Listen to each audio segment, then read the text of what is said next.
실시하도록 하겠습니다. 136페이지에 니은번 찾으셨죠? 공개 공지 확보 대상 건축물로서 바다 면적합 5,000제곱미터 이상의 건축물, 규모 큰 것이죠. 종교시설과 업무시설, 운수시설, 가로속에 여객용 시설. 그래서 고속버스터미널이나 인천국제공항 등을 말하는 겁니다. 판매시설, 농산물 유통시설은 제외한다. 제외 추정습니다. 가락시장 같은 경우는 여름에 방문하면 야채 썩는 냄새가 심하거든요. 이러한 곳에 공개 공지 만들어봤자 이용할 사람 없습니다. 문화집회시설, 숙박시설은 공개 공지 확보 대상이 되게 됩니다. 그리고 2번입니다. 공개 공지 설치하게 되면 대지 면적의 100분의 10 이하 범위에서 대지 면적부터 이하까지 가로 해놓습니다. 건축 조례로 정하도록 되어 있고 조경 면적과 매장 문화재 보전 면적은 공개 공지 면적으로 인정해 주게 됩니다. 그리고 공개 공지 설치하게 되면 디귿의 완화에 관한 사항으로 건폐율, 용적률, 높이 제한을 완화 적용할 수 있다. 다만 대통령에서는 용적률과 높이 제한만 1.2배 완화하고 건폐율은 완화한다 안 한다? 안 한다. 위임에 관한 규정으로 파악해 주시는 게 필요하십니다. 그래서 우리 공개 공지에 관한 내용을 함께 보셨는데 공개 공지는 건축물에 딸려 있는 부속 공원을 공개 공지라 표현하고 이러한 공개 공지는 많은 사람들이 다니는 장소에 공개 공지 설치하도록 돼 있는데 우리는 얘를 일준위 상준이란 말로 각각 대신해서 씁니다. 일반 주거지역과 준주거지역, 상업지역과 준공업지역, 전용 공업지역이나 일반 공업지역의 경우는 공해가 심각하기 때문에 공개 공지 설치 대상 아닙니다. 다만 우리가 기억하시길 노후 산업단지를 정비할 목적이라면 공개 공지 설치하여야 한다. 그래서 이재명 도지사와 관계된 사항으로 노후산업단 정비가 필요하다고 하면 대장지구와 신흥동을 생각하시면서 공개 공지 확보 대상으로 파악해 놓습니다. 그리고 대상 건축물은 바닥 면적합 5,000제곱미터 이상의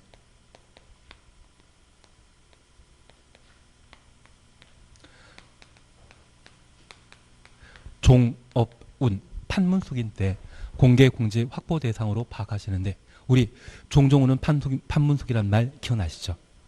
그 종종우는 판문숙의 직위가 종업원이라 기억합니다. 그래서 종업원, 판문숙이란 말 기억나시면 어느 순간 종업운, 판문숙도 가능할 겁니다. 그래서 종교시설, 업무시설, 운수시설 우리 시청 방문하게 되면 신청 한켠에 파워라 시설 만들어져 있거든요.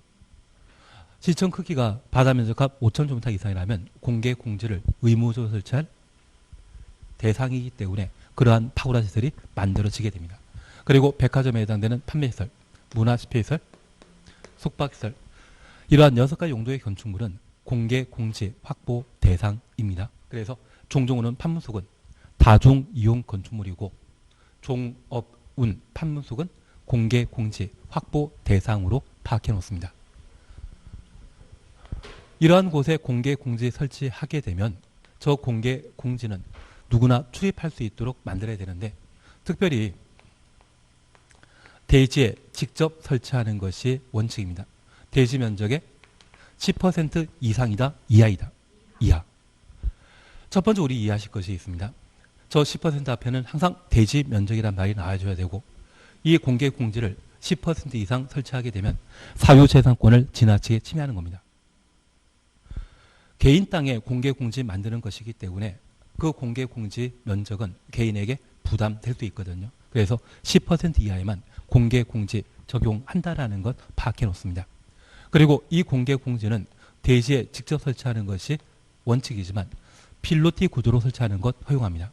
필로티 구조라고 하면 벽 없이 기둥으로 구성된 곳으로서 기둥에 둘러싸인 공간은 바다 면적에 포함되고 그 바다 면적에 포함되는 공간은 연면적에 반영돼야 되는데 건축물 내부를 할지라도 저 필로티 형태라고 하면 외부에서 출입이 자유롭거든요. 그런 필로티 형태라고 하면 공개 공지 설치를 허용하게 됩니다.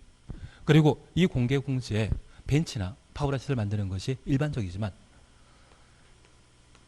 나무 심어놨다고 하면 걔도 공개 공지 설치한 것과 동일하게 취급하게 됩니다.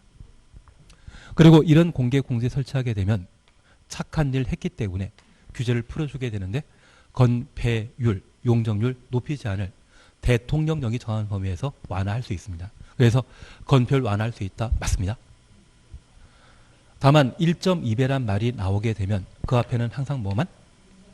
용적률과 높이 제한에 대해서만 1.2배 완화한다라는 것을 확인합니다.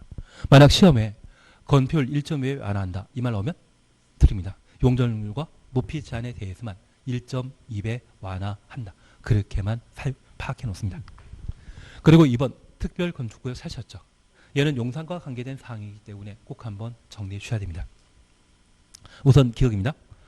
국토교통부 장관 또는 시도의사는 국장부터 시도의사까지 가로해 놓습니다. 특별건축구역으로 특례 적용이 필요하다 인정하는 경우에는 특별건축구역 지정할 수 있다.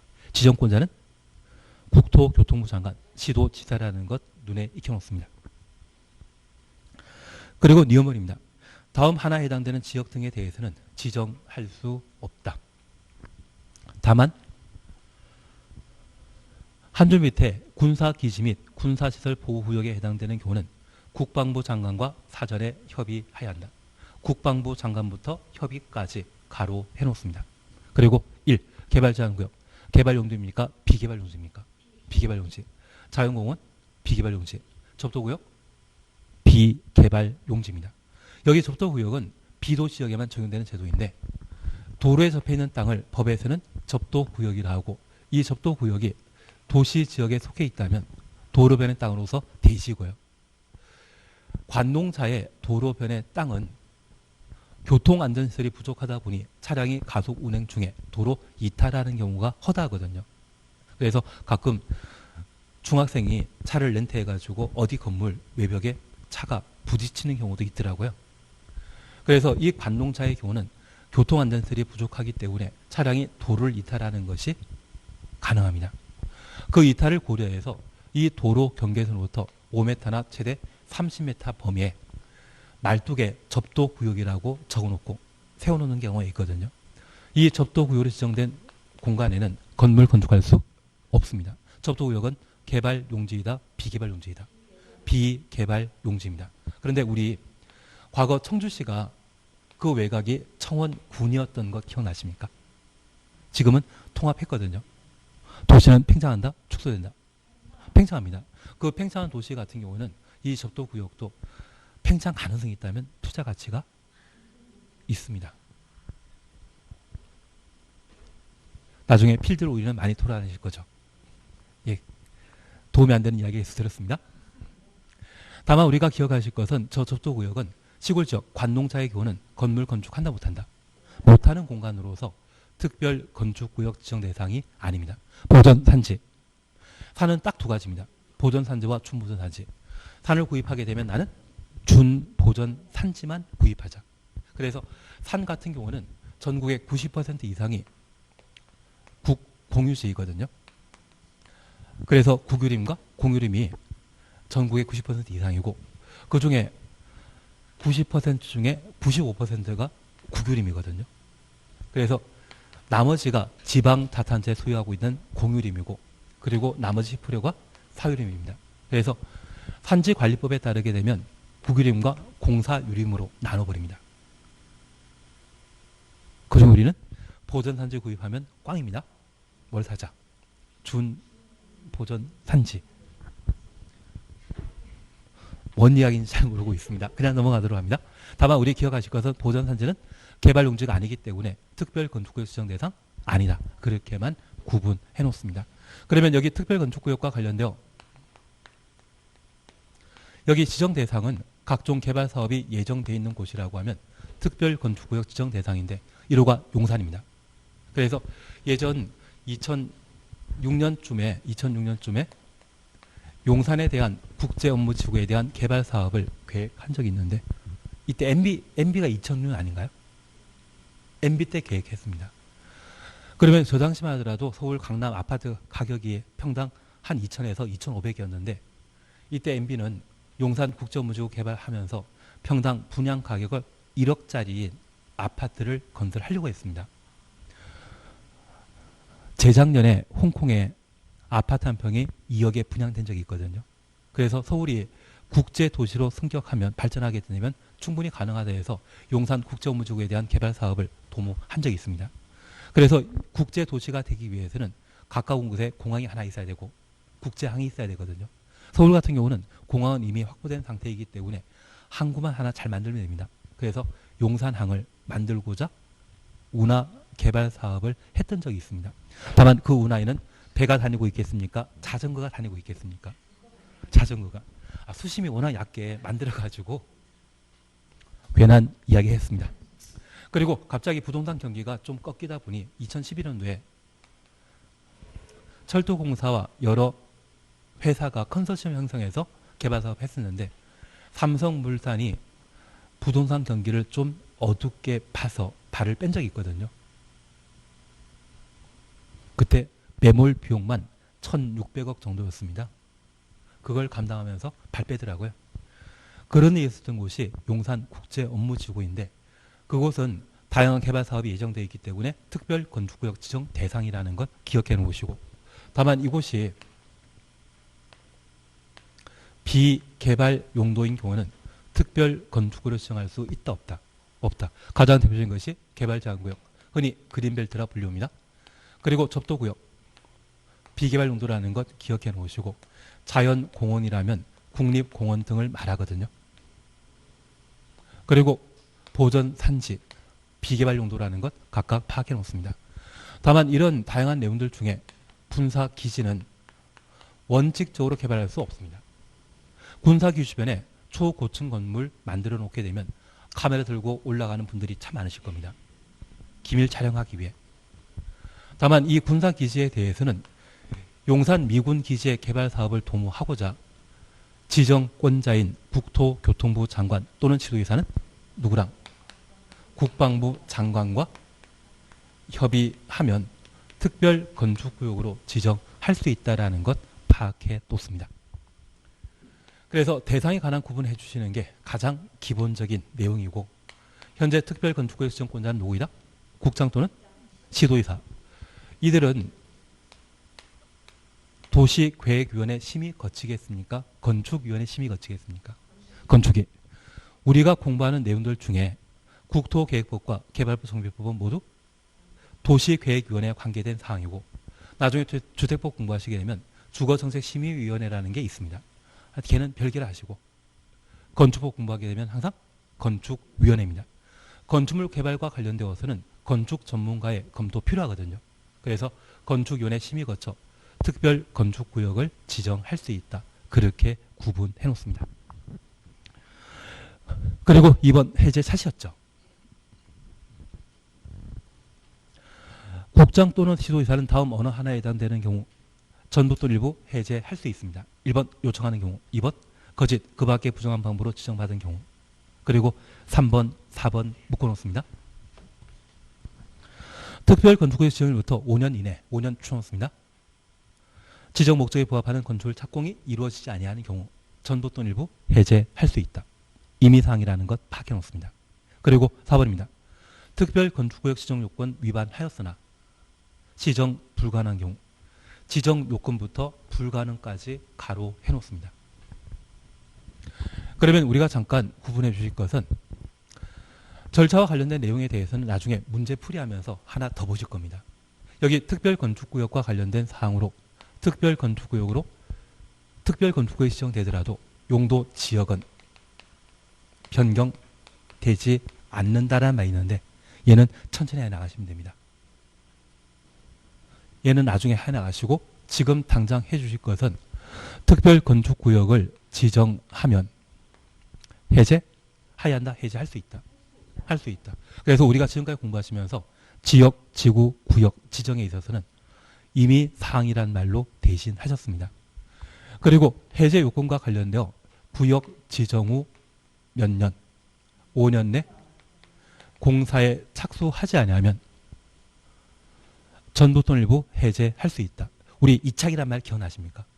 그리고 건축신고와 관련되어서는 1착, 공장에 대한 건축 허가 받은 때는 3착, 주민이 위반 제한한 지구 단위 계획 결정 고의되면 5착, 특별 건축구역 지정 고의되면 5년 내 공사 착수하여야 하고 착수하지 않는다면 전부 또는 일부 해제할 수 있다. 그리고 두 번째입니다. 특별 건축구역 지정 요건에 위반하였으나 시정 불가능한 경우에는 전부 또는 일부 해제할 수 있습니다. 하나 이해하실 것은 개발 제한 구역을 특별 건축을 지정하게 되면 위반한 것입니다. 그런데 개발 제한 구역을 특별 건축 구역으로 지정하게 되면 토지 가격이 1이었을 때 그곳에 필요한 도로, 주차장 등의 다양한 용지를 1로 강제 수용할 수 있고 이후에 개발 제한 구역을 해제하게 되면 개발 비용이 좀 안정적으로 확충될 겁니다. 반면에 이 개발 제한 구역을 해제한다고 도시군관리계획의 일정한 절차를 거치게 되면 소문 다 나거든요.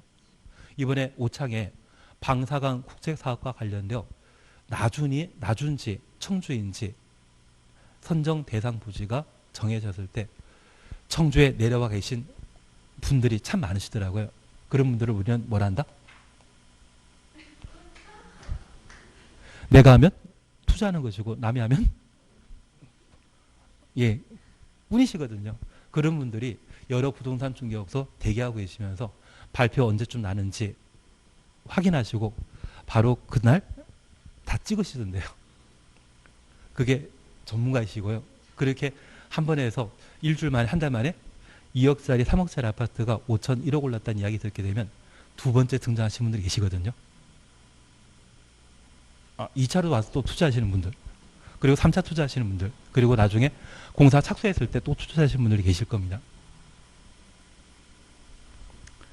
괜한 이야기를 그냥 넘어가도록 하겠습니다. 그래서 이 개발 제한구역 해제한다는 소문나게 되면 좋아하는 분들 계시거든요. 그러면 토지 가격 1이 10까지 가격이 올라갈 것이고 이후에 특별 건축구역 지정하게 되면 도로 설치할 때 보상은 1이 기준입니까? 10이 기준이겠습니까? 10이. 지나치게 많은 돈 들 수 있거든요. 그걸 방지할 목적으로 지정 요건에 위반했지만 시정되면 특별 건축구역 계속 유지하는 것이고 시정 불가능할 때만 전부 또는 일부 해제 대상이다. 그렇게 구분해 놓는 겁니다. 취신 이해하시겠습니까? 그래서 만약 우리가 시험 보게 되었을 때 시험 치를 수 있는 응시 자격요건을 확실하게 되면 100점 받더라도 자격증 못 받으시죠. 요건에 위반하면 시험 합격하더라도 자격증 못 나오는데 여기에서는 요건 위반했다 할지라도 무엇? 시정 불가능한 때만. 시정 가능하면 특별 건축구로 계속 유지되는 것이고요. 시정 안 될 때만 해제 사유가 된다는 것 파악해 놓습니다. 취신 이해하시겠습니까? 감사할 뿐입니다. 그러면 우리 잠깐 이해해 주실 것이 있습니다. 여기 특별 건축구역과 관련되어 기본적으로 비개발 용지에는 특별 건축구 지정한다 안 한다?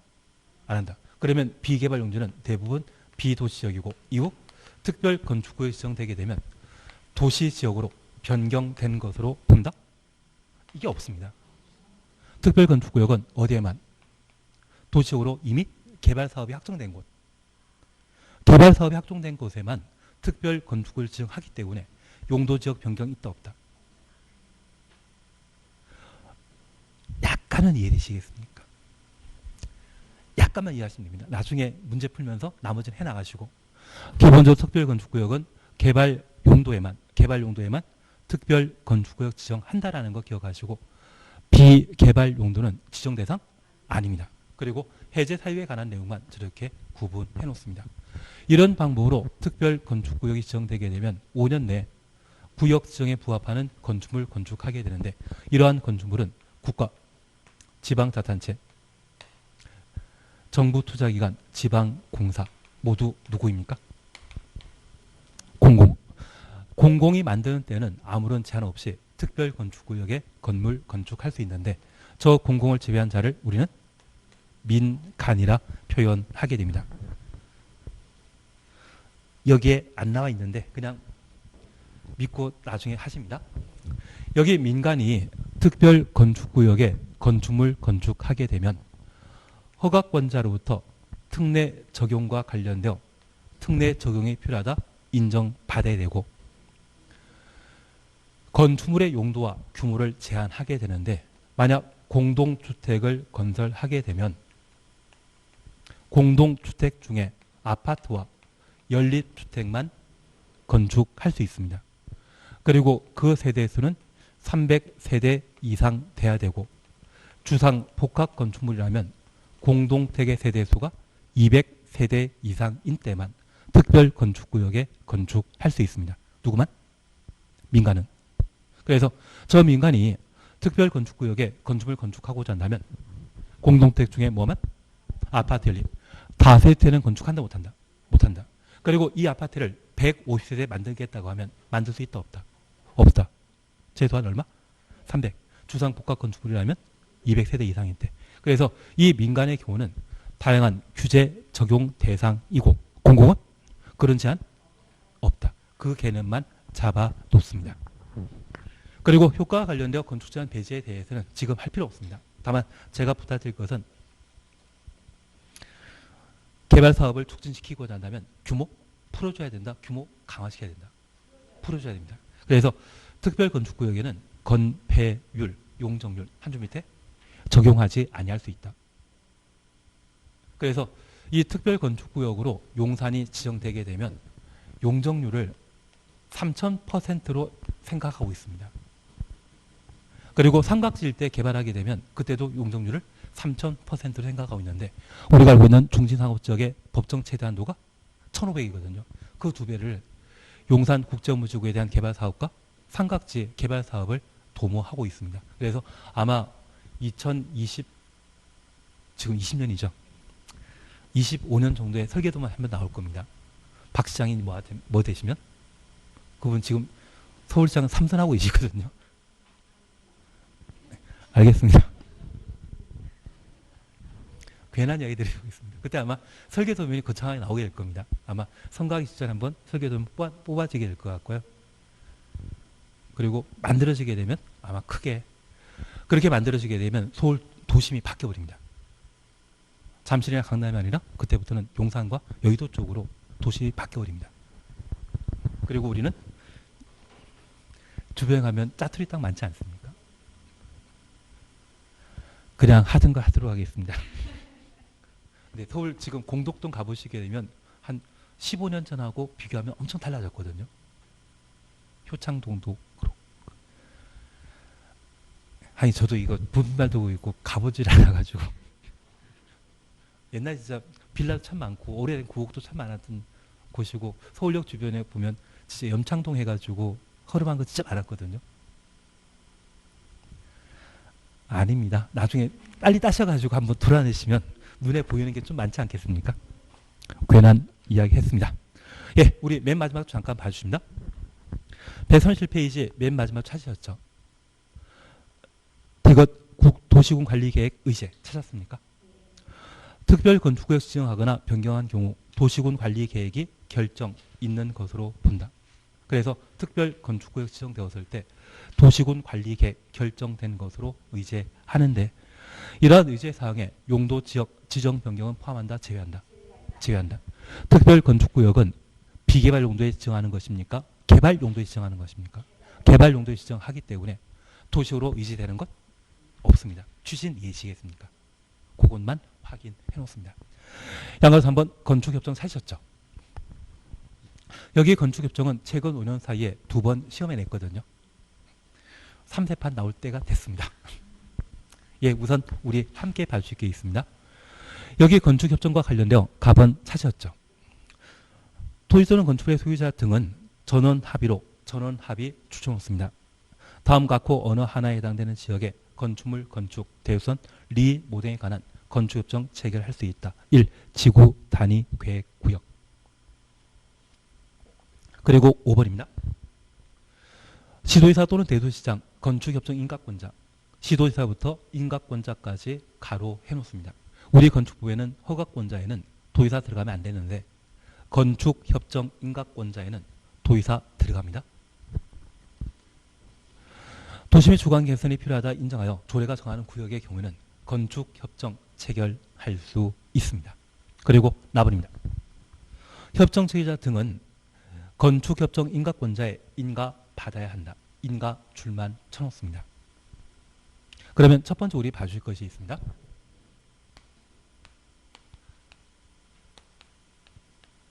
여기 협정은 협약이란 말과 다른 말입니다. 저 협약은 계약과 같은 말입니다.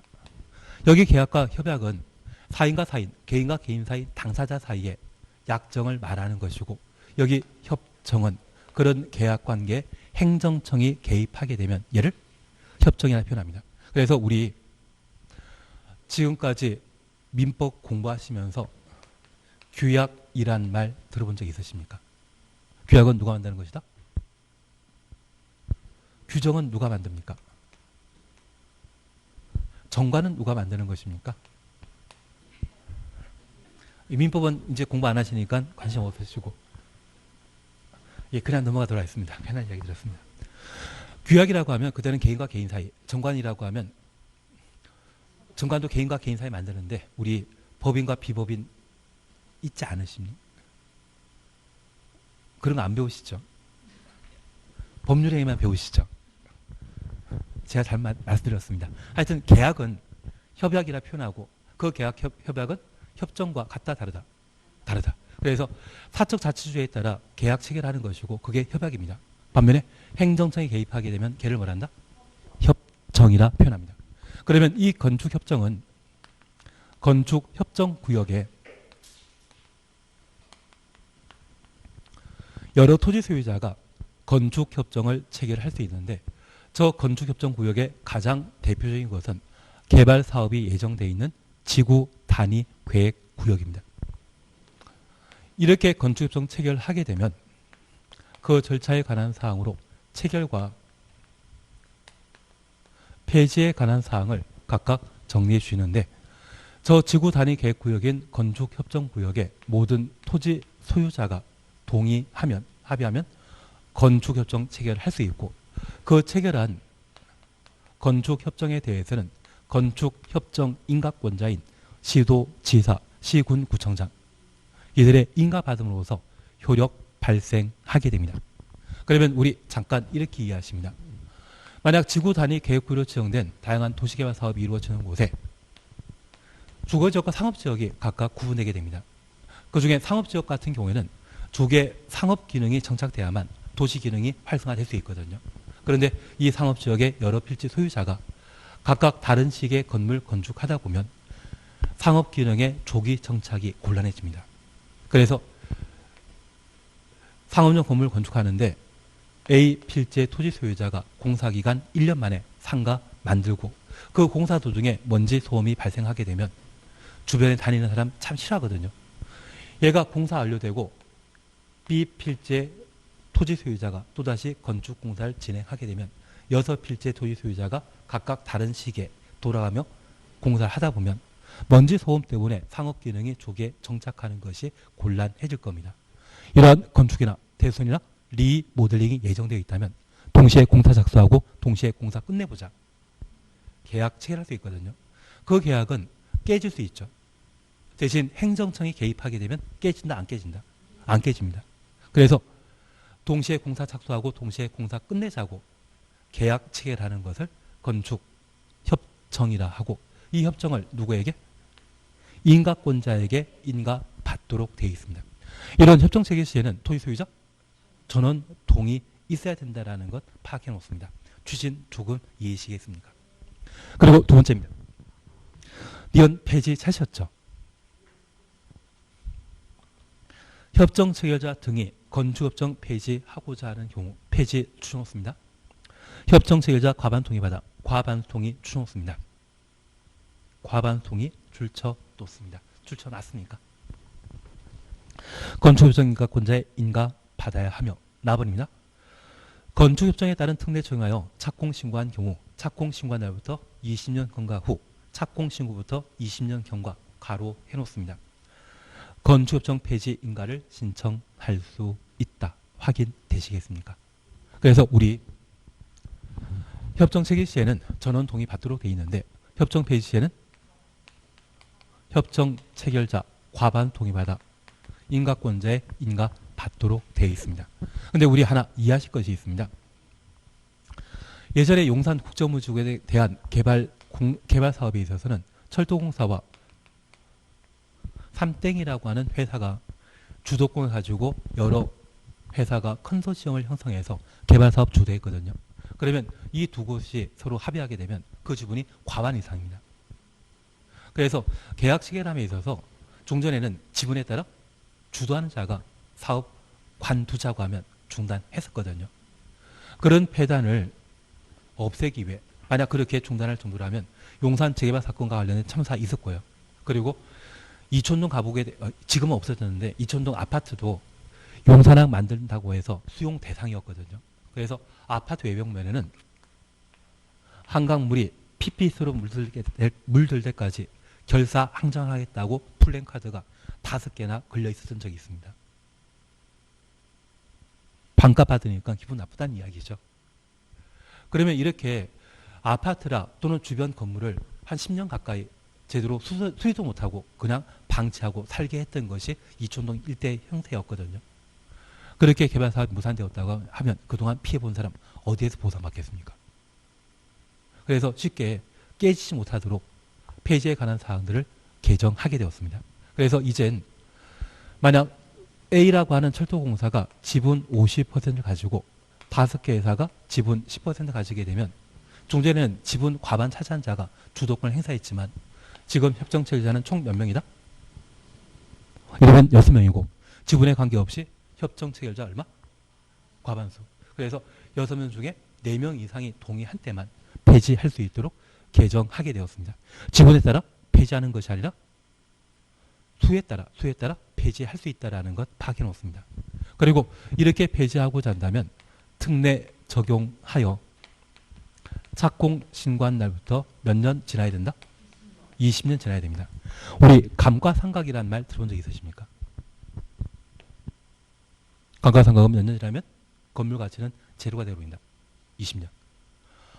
우리가 아파트 같은 경우는 정비법 공부하시다 보면 관리처분 계획에 따라 재건축 사업을 반드시 하도록 되어 있거든요.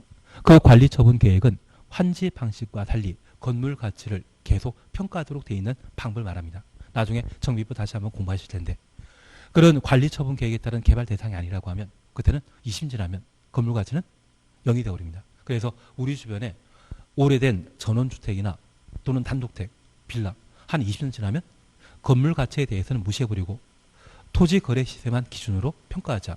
그런 이야기 나오거든요. 그것은 감가상각 적용하게 되면 건물 가치가 20년 하면 0이 되기 때문입니다. 그리고 20년 지난 단독택은 잘 지었겠습니까? 대충 만들었겠습니까? 한 20년 된 지금 건물 보게 되면 겨울에 바람 잘 들어오지 않습니까? 여름에는 따뜻하고. 그래서 살기 힘든 그런 구조이기 때문에 그걸 그대로 살기는 좀 곤란하기 때문에 아마 철거하고 새로 만들 그런 상황일 겁니다. 그래서 우리가 잠깐 이해하실 것은 아파트 제외한 또는 연립택 제외한 일반적인 건물은 감가상각은 몇 년? 20년 지나면 0이 되는 겁니다. 그래서 특례 적용하여 착공 심관 때부터 몇 년? 20년 지나면 협정 폐지할 수 있다. 그것만 확인해 놓습니다. 그리고 특례와 관련된 사항은 천천히 한번 보시는데 우리 옆에 페이지에 납은 찾았습니까? 그냥 읽어만 보십니다. 건축 허가 등의 수수료 착공신고 출만 쳐놓습니다. 건축의 사용승인 출만 쳐놓습니다. 공사 감리에 대해서는 개별 건축마다 적용하지 않고 허가 신청한 건물 전부 또는 일부를 대상으로 통합 적용할 수 있다. 한마디로 같이 공사 시작하고 같이 공사 끝내자는 이야기죠. 그게 건축협정의 특징이 되는 겁니다. 그리고 답안과 관련되어서는 최근 기출문제 출제되었는데 딱 하나만 확인해 놓습니다. 통합 적용 가능한 사항에 4번에 건폐율은 있는데 용적률 없습니다. 용적률 없습니다. 용적률은 건축협정과 관련된 특례 사항 아니다. 그렇게만 구분해 놓습니다. 얘가 3년 전에 시험에 나왔기 때문에 올해 시험에 2년 전에 시험에 나왔기 때문에 올해 시험에 나올 일이 있다 없다? 없다. 그런데 우리 이건계라는 분 들어본 적 있으십니까? 자민련. 예. 그분은 땅을 많이 가지신 분이다. 작게 가지신 분이다.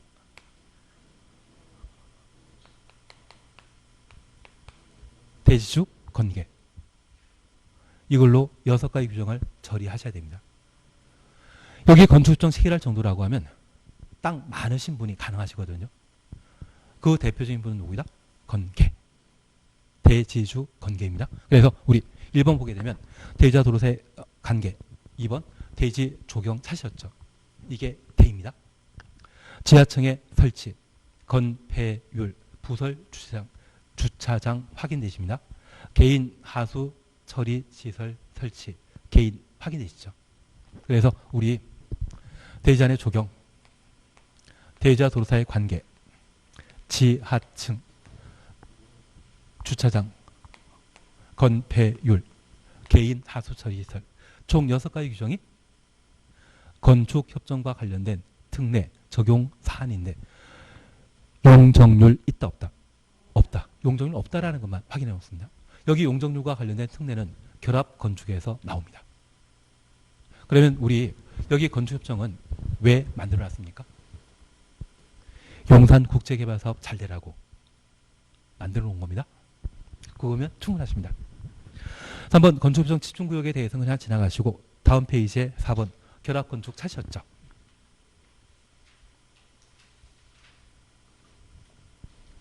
근데 따라오시는 실력 보면 진짜 잘하시는 것 같은데 이게 만만치 않거든요. 사실은 하나도 못 모르겠다 한 표 있으십니까? 앞으로 잘하실 겁니다. 140페이지 4번 결합건축 함께 보십니다. 다음 각각 어느 하나에 해당되는 지역에 대지 간의 최단 거리가 100m 이내 100m 추정했습니다. 2개 대지 건축주가 서로 합의한 경우 2개부터 합의까지 가로 해놓습니다. 용적률을 개별 건축마다 개별 대지마다 적용하지 않고 2개 대지를 대상으로 통합 적용하여 건축물을 결합 건축할 수 있다. 1번 상업지역 찾으셨고 2번 역세권 개발구역 찾으셨죠. 그리고 하나 여쭙 게 있습니다. 한국철도시설공단은 상업지역에 도시발 사업한다? 역세권 개발 사업만 한다? 예, 역세권 개발 사업만 한다. 잘하시는데요. 그래서 현재 철도공사가 최근에 둘로 나뉘었습니다. 그냥 한국철도공사 계속 남아있는 것과 한국철도시설공단 있거든요. 그래서 나중에 대전역 가보시게 되면 쌍둥이 빌딩에서 2동이 세워져 있는데 한 곳은 시설공단이, 하나는 철도공사가 사용하는 건물입니다. 그 중에 그것 작년에 시험에 나왔기 때문에 제가 거론하는 이야기인데 한국철도시설공단은 역세권과 관련된 도시개발 사업을 담당합니다. 역세권의 개발 사업은 시설공단은 한다 안 한다? 안 한다. 시설공단은 오직 역세권만. 시설공단은 역세권만. 철도공사는 다. 철도공사는 다 하고 시설공단은 역세권만 개발 사업한다. 그냥 재미로 들었습니다.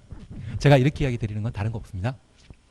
용산국제업무지구의 개발 사업이 무산되고 철도공사가 그동안 부채를 한 방에 해결하기 위해 결합건축이라는 것을 건축을 제정해서 새로 마련하게 되었습니다. 여기 용산역 기준으로 한쪽은 용산 전자랜드 땅 쪽이 있고요. 이쪽에 주차장 사용하고 있는데 이 주차장은 건물 제대로 건축하지 않았기 때문에 용적률을 거의 사용하지 않습니다. 그리고 이 용산역 전면 부분은 지금 가보게 되면 초고층 건물이 다수 만들어져 있는데 이쪽에 사용하지 않는 용적률을 여기에 옮기게 되면, 이전하게 되면 원래 10층짜리 건물 건축할 것을 20층, 30층 만들 수 있도록 용적률을 조정하는 것이 뭐다? 결합 건축이 되게 됩니다. 그래서 우리 만화 영화 보게 되면 만화에 나오는 로봇이 2개가 결합하면 이상한 거 만들어지지 않습니까? 그렇게 크게 만들어지는 것을 건축법에서는 뭐라 한다? 결합 건축이라 표현하게 됩니다. 취지 이해하시겠습니까? 그리고 2번 절차입니다. 결합 건축하고자 하는 건축주는 건축허가 신청하는 때 건축허가 추천없습니다. 결합 건축 협정서 첨부하여야 한다. 그리고 리어머니입니다. 협정 체결 유지 기간은 최소 30년으로 한다. 협정 체결부터 30년까지 가로해 놓습니다. 그리고 이것입니다. 결합 건축 협정서를 폐지하려는 경우 폐지 동그래 놓습니다. 협정 체결자 전원 동그래 놓습니다. 동의하여 허가권자에게 신고해야 한다. 신고 추천 없습니다. 얘만 보고 쉬었다 하십니다.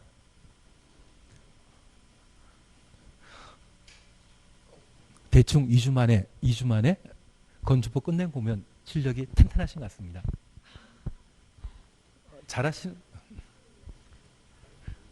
열심히 요즘 다독 열심히 하고 있으시죠? 다독이 최고이십니다.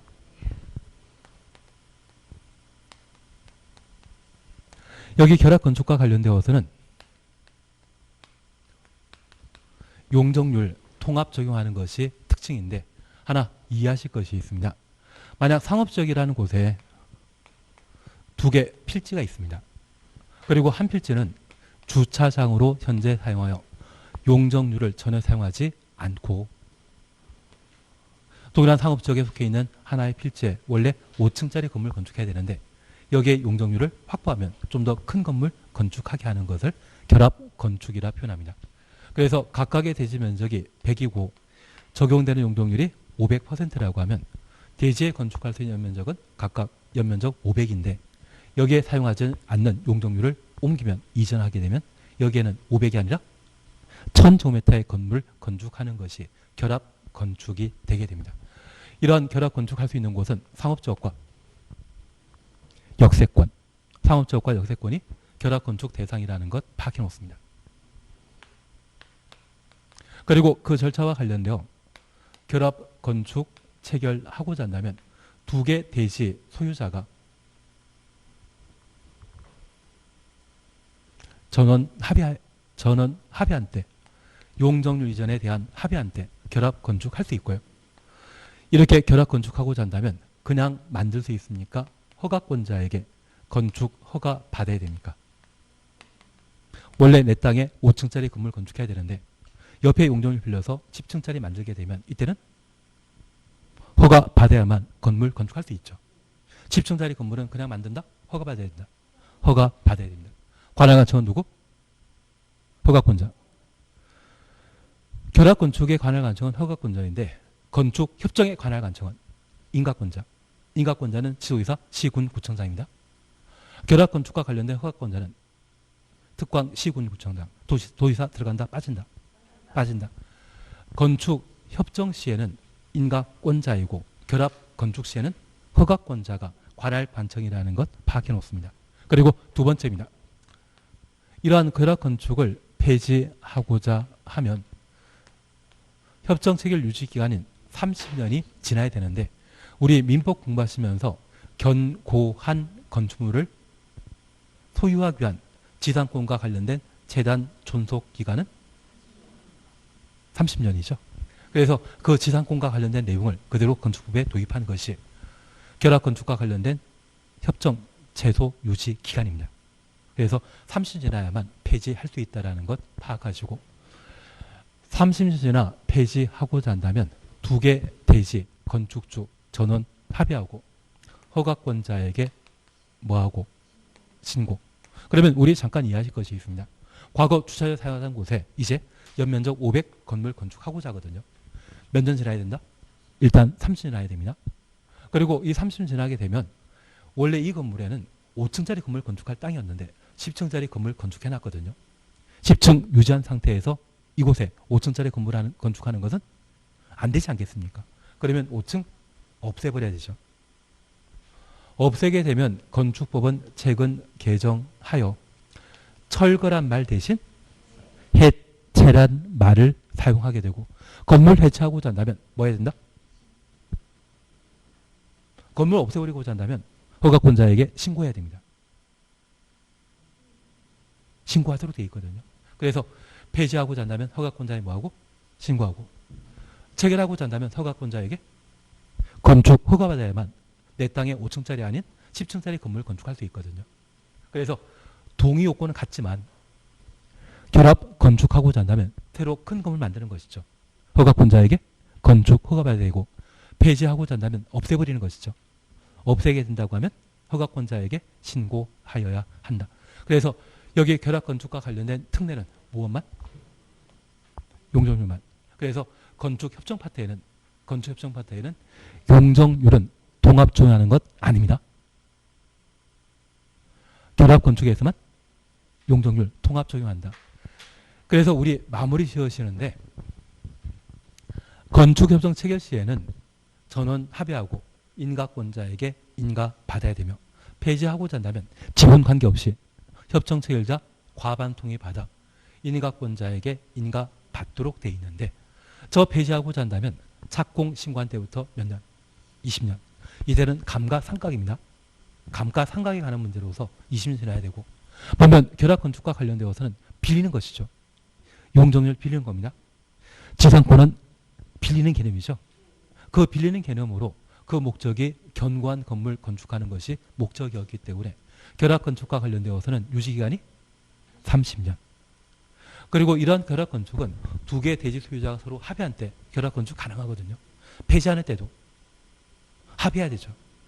그래서 저는 합의 필요한데 건축행위와 관계된 사항이기 때문에 관할 관청인 허가권자에게 건축 허가받고 체결하며 폐지하는 때는 해체 신고하고 폐지할 수 있다. 그렇게 각각 정리해놓습니다. 모두 용산과 관계된 사항이기 때문에 어떻게든 정리해 놓으셔야 됩니다. 예, 여기까지 잠깐 보고 쉬었다 하십니다. 오늘 지난